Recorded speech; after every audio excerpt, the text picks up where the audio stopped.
గుండె సంరక్షణ కోసం మరింత జాగ్రత్త తీసుకోవడం అవసరం. ప్రకాశం, నెల్లూరు, కర్నూలు జిల్లాల్లో తొలిసారిగా ఆస్టర్ రమేష్ హాస్పిటల్స్ ఒంగోలులో అత్యాధునిక 160 స్లైడ్స్ UCT 780 స్కానర్ అందుబాటులోకి తెచ్చాయి.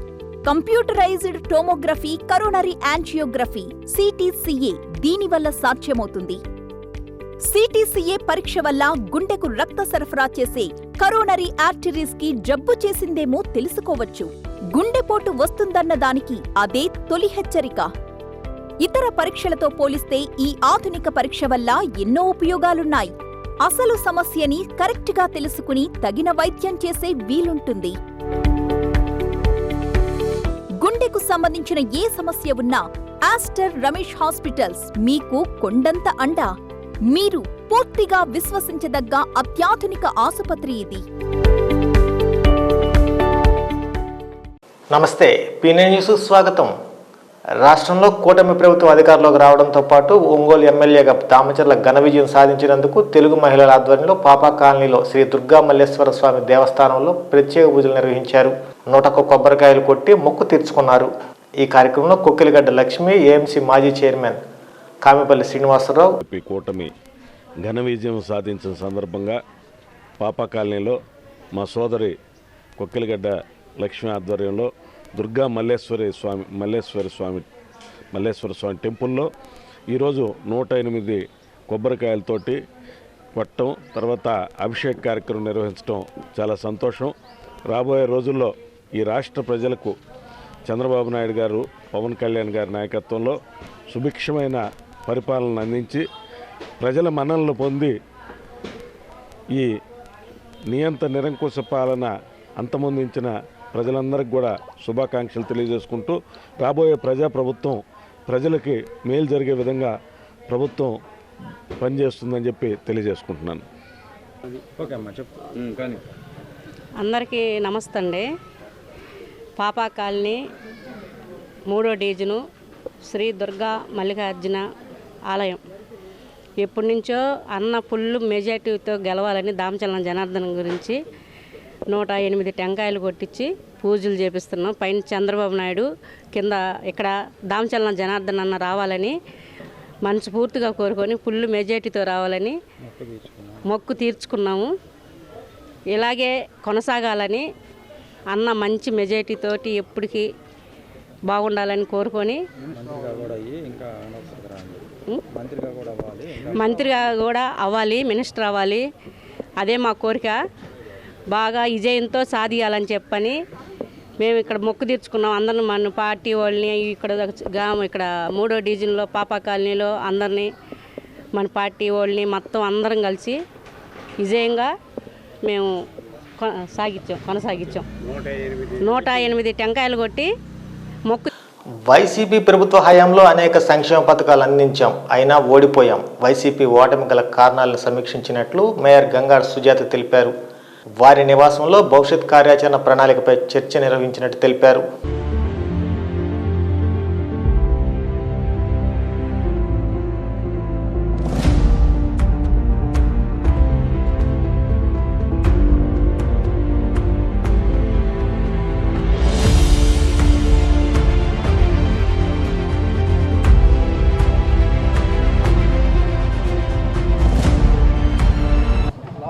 ఎలక్షన్ అయ్యి కౌంటింగ్ అయ్యి రిజల్ట్ వచ్చిన తర్వాత మరి మేము ఇంకా చాలా షాక్లో ఉన్నామని చెప్పొచ్చు. ఎందుకంటే జగనన్న ఎన్నో పథకాలు ఇస్తూ మరి ప్రజలందరూ హృదయాల్లో చిరస్థాయిగా నిలబడ్డారని మేమందరము భావిస్తున్న తరుణంలో మరి ఇంత భారీ ఓటమి అనేది నిజంగా మాకు అది మేమైతే తట్టుకోలేకపోతున్నాము. ఇకపోతే ఇక్కడ ఒంగోలు నగరంలో కార్పొరేటర్లు కూడా మరి వారి డివిజన్లో ఎందుకు ఓడిపోవడానికి గల కారణాలు ఏమిటి, అసలు ఆ డివిజన్లో ఏం జరిగిందనే దాని మీద ఒకసారి సమీక్షించుకుందామని చెప్పేసి అందరూ కూడా రావడం జరిగింది. సరే, ఫెయిల్యూర్ గల కారణాలన్నీ కూడా మనము ఎందుకు ఓటమికి గల కారణాలని మేము చర్చించుకోవడం, సమీక్షించుకోవడానికి ఇక్కడికి కార్పొరేటర్లు అందరూ వచ్చారు. ఏది ఏమైనా సరే ఇప్పుడు జరుగుతున్నటువంటి ఖచ్చితంగా మనము ప్రతి సంవత్సరం ప్రతి 5 ఏళ్లకు ఒకసారి ప్రభుత్వాలు మరి వద్దనుకుంటే ప్రజలు మార్చడం అనేది ప్రజల ఇష్టం. ఏదైనా సరే తుది తీర్పు ప్రజలదే. మరి దాన్ని మేము ఖచ్చితంగా ఆహ్వానిస్తున్నాము, స్వాగతిస్తున్నాము. అలానే వచ్చిన కొత్త గవర్నమెంట్ని కూడా మేము అభినందిస్తున్నాము. అయితే ఇప్పుడు లోకల్గా చాలా చోట్ల మరి మేము చాలా అభివృద్ధి కార్యక్రమాలు చేసాము. అక్కడ శిలాఫలకాలు కూడా చాలా వేయడం జరిగింది. అయితే వీళ్ళు గెలిచిన ఇదిలో శిలాఫలకాలు చాలా కూడా పగలగొట్టడము, అలాగే కొద్దిగా దౌర్జన్యాలు చేయడము, పిల్లలందరూ చాలా పారిపోయి అలా ఉంటున్నారని చెప్పేసి మనకి కంప్లైంట్ కూడా రావడం జరిగింది. దాని గురించి కూడా మరి కంపల్సరీగా మరి అధిష్టానంతో కానివ్వండి, అలాగే పోలీస్ వ్యవస్థ కానివ్వండి, మరి ఇప్పుడు గెలిచినటువంటి ఎమ్మెల్యే గారు అయినటువంటి దామచర్ల గారికి కూడా వారి దృష్టి కూడా తీసుకెళ్లాలని నేను అనుకుంటున్నాను. ఎందుకంటే వాళ్ళ భవిష్యత్తు కంపల్సరీగా మనకు అవసరం. మరి చాలామంది యూత్ స్టూడెంట్స్ కూడా చాలామంది ఉన్నారని చెప్పేసి అంటున్నారు. అలాగే ఆ ప్రతి డివిజన్లోనూ కూడా కొంత ఏదో నష్టం జరుగుతుంది అని చెప్పి అందరూ భయభ్రాంతులకు గురి చేస్తున్నారని చెప్పేసి కార్పొరేటర్లు నా దృష్టికి తీసుకురావడం జరిగింది. కాబట్టి ఈ విషయాన్ని కూడా మరి మన ఎమ్మెల్యే గారు అనేటువంటి దామచర్ల గారి దృష్టి కూడా తీసుకెళ్ళి మరి ఇలా జరగకుండా ఆపమని చెప్పేసి కూడా నేను వారికి తెలియజేయాలని నేను అనుకుంటున్నాను. ఇది మీరందరూ అనుకున్నట్టుగా ఇది రహస్య సమావేశమో కాదు, ఇది సమీక్ష సమావేశం. అంటే ఓడిపోవడానికి గల కారణాలు మేము సమీక్షించుకోవడము. అలాగే చాలా రోజుల తర్వాత అందరూ కూడా షాక్లో ఉన్నారు కాబట్టి మళ్ళీ వచ్చి ఒకసారి వాళ్ళందరూ వాళ్ళ యొక్క మనోగతాలని అలాగే వాళ్ళ యొక్క డివిజన్లోని పరిస్థితులను కూడా తెలుసుకునే కార్యక్రమంలో ఈ యొక్క సమావేశం జరిగింది తప్ప మరో విధంగా భావించవద్దని చెప్పి ఒంగోలు ఎమ్మెల్యేగా దామచర్ల జనార్దన్ ఘన విజయం సాధించిన సందర్భంగా 12వ డివిజన్లో విజయోత్సవ సంబరాలు నిర్వహించారు.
Song mixed by Mahesh Media.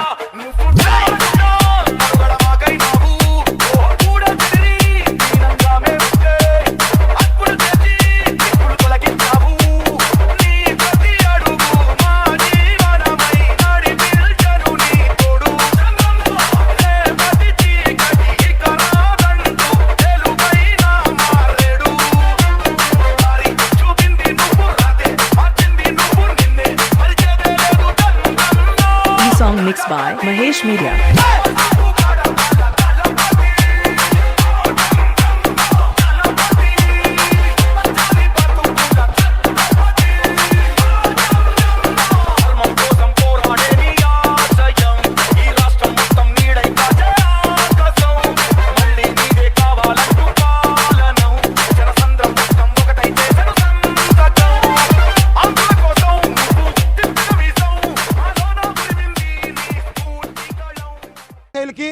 అలాగే నిరంతరం ప్రజలకు అందుబాటులో ఉంటూ ప్రజల సమస్యల మీద పోరాటం చేస్తూ ప్రజలకి సేవ చేసే మా తెలుగుదేశం పార్టీ 12వ డివిజన్ కుటుంబ సభ్యులందరికీ పేరు పేరు నా ధన్యవాదాలు తెలియజేస్తా ఉన్నాం.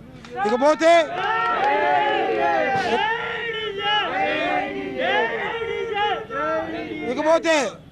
ఈ డివిజన్లో ఒక నాయకుడు మాట్లాడుతూ ఉన్నాడు. మొన్న ఒక నాయకుడు మాట్లాడాడు. ఏం మాట్లాడాడు? 12వ డివిజన్లో రేపు ఎన్నికలు జరిగితే ఒక్క ఓటు మెజార్టీ రాకపోతే నేను రాజకీయాల నుంచి తప్పుకుంటానన్నాడు. బ్రదరు, నీకు ఒకటే చెప్తున్నావు, నువ్వు 12వ డివిజన్ వాస్తవ్యుడు కాదు. ఎక్కడో ఆ పశ్చిమ ప్రాంతం నుంచి ఒంగోలు వచ్చి ఇక్కడ బాడుక్కుంటూ నివాసం ఉంటున్నావు. 12వ డివిజన్లో మీ సామాజిక వర్గం సంబంధించిన చాలా మంచి వ్యక్తులు ఉన్నారు. వాళ్ళందరూ చాలా సౌమ్యంగా ఉంటారు. నువ్వు అనవసరంగా వచ్చి లేనిపోయిన ప్రగల్భాలు పలికి ఈ రోజున నీ ముఖం చాటు చేసుకున్న విధంగా లేవు. గుర్తుపెట్టుకో, మీరు కాదు, మీ నాయకుడు కాదు, ప్రతి ఒక్కరు చెప్తున్నాం, 12వ డివిజన్ తెలుగుదేశం పార్టీ అడ్డా అని చెప్పని మీ ద్వారా తెలియజేస్తున్నాను. అలాగే ఈ దామచర్ల జనార్దన్ గారి విజయంలో కానీ రాష్ట్రంలో తెలుగుదేశం పార్టీకి కూటమి విజయానికి వెన్నుదనగా ఉండి భుజం కాసిన పవన్ కళ్యాణ్ గారికి చేతులెత్తి నమస్కారం తెలియజేస్తా ఉన్నాను. అలాగే 12వ డివిజన్లో జనసేన మరియు బీజేపీ నాయకులందరికీ పేరు పేరున ధన్యవాదాలు తెలియజేస్తా ఉన్నాను. 20 సంవత్సరాల తెలుగుదేశం పార్టీ చరిత్రను తిరగరాస్తూ ఈరోజు గౌరవనీయులు ఒంగోలు శాసనసభ్యులు దామచర్ల జనార్దనరావు గారు 34,026 ఓట్ల మెజార్టీతో ఎన్నిక కావడం జరిగింది.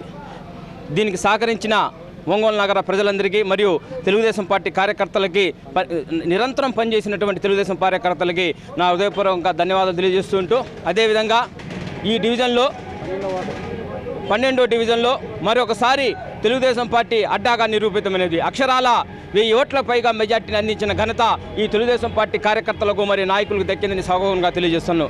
గత 5 ఏళ్లలో తెలుగుదేశం పార్టీకి ఈ డివిజన్లో అనేక రకాలైన ఇబ్బందులు కలిగజేశారు. ముఖ్యంగా ఈ డివిజన్కు చెందిన మా సోదరుడు కొటారి నాగేశ్వరరావు గారు నగర తెలుగుదేశం పార్టీ అధ్యక్షులైనటువంటి కొటారి నాగేశ్వరరావు మీదుగా భౌతిక దాడులు చేయటం పాటు అనేక కేసులు కూడా పెట్టడం జరిగింది. అదేవిధంగా కార్పొరేటరు మరియు డివిజన్ అంబూరి సీను మీద కానివ్వండి, మరియు డివిజన్ అధ్యక్షులు కాకా సీను మీద కానివ్వండి, నాపైన కానివ్వండి అనేక రకాలైన కేసులు పెట్టి వేధించడం జరిగింది. వీళ్ళంతా ఈరోజు ఏదో వాళ్ళ పరిపాలన శ్వాసితం అనుకుని అనేక రకాలుగా ఇబ్బంది తెలియజేయండి. మీకు దమ్ముంటే ఇప్పుడు రండి, ఇప్పుడు తేల్చుకున్నామని ఈ పత్రికా సంవత్సరంగా విసురుతున్నాను. అదేవిధంగా రాబోయే భవిష్యత్తులో తెలుగుదేశం పార్టీ తరఫున ఈ డివిజన్లో ప్రతి ఒక్కరికి అండాదండ అందిస్తామని, అదేవిధంగా అన్ని విధాలుగా మేము ఉపయోగపడతామని తెలియజేస్తూ మరోసారి 12వ డివిజన్ తెలుగుదేశం పార్టీ అడ్డా అని తెలియజేస్తూ రాబోయే కాలంలో తెలుగుదేశం పార్టీ జెండా ఈ డివిజన్లో మరొకసారి రెపరెపలాడుదని సభాముఖంగా నేను తెలియజేస్తున్నాను. భారీ మెజార్టీతో గెలిచారు. 34,000తో దామచర్ల జనార్దన్ భయంకర విజయం సాధించారు. మన 12వ డివిజన్లో భయంకర సంబరాలు చేసుకున్నాం. ఇంకా చిన్న మాట ఏంటంటే, ఇక్కడ కొటారి నాగేశ్వరరావు గారిని కానీ, అంబుర్సేన్ గారు కానీ, కపిల్ భాయ్ గురించి కానీ ఎవరైనా ఇప్పుడు ఎవరైనా కానీ తప్పు గురించి మాట్లాడితే మాత్రం మేము ఊరుకోం. ఈసారి నుంచి కోట వీధిలో జుబేర్ ఆడున్నాడు, ఇక్కడ వచ్చి మాట్లాడమన్నా. కపిల్ భాయ్ గురించి చెప్పాడు మొన్న, ఈ దీపాలు ఇల్లు ఇక్కడ రాను మర్యాదగా ఉంటే రా. ఇక్కడ కపిల్ భాయ్ గురించి దీపాలు ఇల్లు అన్నావు. ఇప్పుడు నువ్వు మొగడు అయితే మా సెంటర్ చూసుకుందాం. నువ్వు ఎందుకు వాళ్ళకి ఫోన్ చేస్తున్నావు? నువ్వు మొగడు అయితే ఇప్పుడు రా, చూసుకుందాం. అది కొటారి నాగేశ్వరరావు గారికి కొట్టారు. మా అన్న కొటారి నాగేశ్వరరావు గారి గురించి కానీ, అంబూరి సీను గారు మా కార్పొరేటర్ గారు అతని గురించి కానీ చాలా విమర్శలు చేశారు. ఎవరైనా వాళ్ళ మొగోళ్ళు అయితే మా 12వ డివిజన్లో ఎవరైనా ఇప్పుడైతే మొగోళ్ళు అయితే మాట్లాడండి. వచ్చి కపిల్ భాయ్ గురించి ఎవరైనా మాట్లాడితే చెప్పు తెగిద్ది. ఈసారి గురించి మేము చెప్తున్నాం, సవాల్ చేస్తున్నాం. పంచాయత్ రండి, ఎవరో చూస్తున్నాం. ఇప్పుడు ఆట తీస్తాం. ఈ గురించి ఎక్కడికెళ్ళారు మీరంతా? ఎక్కడున్నారు? రండి. మీరెందుకు అందరికీ ఫోన్లు చేస్తున్నారు? మీరు చేయబాకండి, ఫోన్లు చేయబాకండి, అంతే. అది కేంద్రంలో మూడోసారి ప్రధానిగా నరేంద్ర మోడీ ప్రమాణ స్వీకారం చేసే సందర్భాన్ని పురస్కరించుకొని స్థానిక మౌర్య హోటల్ వద్ద బీజేపీ నాయకులు సంబరాలు నిర్వహించారు. నరేంద్ర మోదీ పలుకుతున్నది యువత నాడి ప్రధానిగా తమరే కావాలంటున్నది మన భరత జాతి. గల్లీ ఢిల్లీ పల్లె పట్నం 100 కోట్ల గుండెలు పలికే నమో నమో నరేంద్ర మోదీ పలుకుతున్నది యువత నాడి ప్రధానిగా తమరే కావాలంటున్నది మన భరత జాతి. రామ లక్ష్మణ జానకి